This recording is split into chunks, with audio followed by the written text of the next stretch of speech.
peat or coir blonde peat. And yes, when you make that up, that almost looks like milky coffee. So all that bullshit about coffee, that was just to see whether you knew anything, whether someone has spilt the coffee beans about what they were up to, what they were doing. Because when you put the scientific method on firm foundation, it works well and works very quickly. Oh yeah, things they don't tell you, like when you have a saturated bucket of cellulose material like wood chips or something like that, it doesn't cause the so-called Kevin Handrick nitrogen drawdown. If you have a windrow of wood chips like that that's pretty well saturated, no nitrogen drawdown. In other words, things can actually start to grow on it. Because if there's no nitrogen drawdown, you have the possibility of nitrogen accumulation.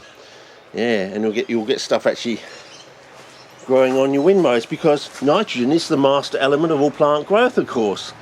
You need that. You can't have plant growth without that, according to the books, of course. So, there you go. What about the other? And of course, with a saturated situation, you know, fungi being so-called strict aerobes, they can't grow in it, basically, or can't attack it.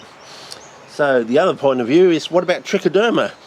That salient point they never tell you is that trichoderma can grow underwater. Wouldn't you think that would be an important salient point when dealing with a fungus? It was supposed to be a strict aerobe. yeah, important. Anyway, that's about it. That's what I've got to so far. I think we're going to go well from here on in, so that's what all the fuss about blonde peat was all about, you know.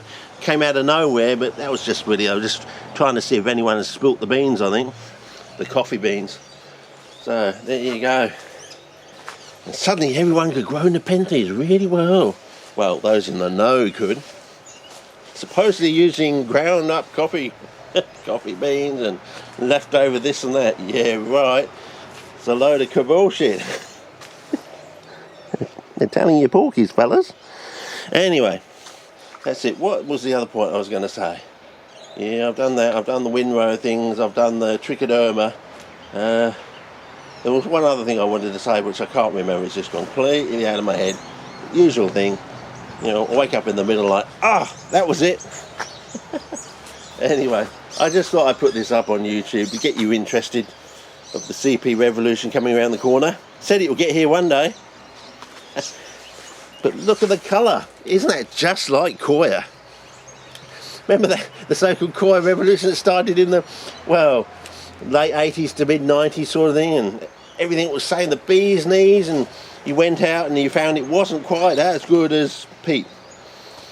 Yeah. What was that really all about, eh? And of course, what's the reason they're all getting up? Why do they want to make sure they find out about anyone who spills the coffee beans? Well, they used to sell 25 million fly traps in Europe. That was 25 years ago. It's probably 50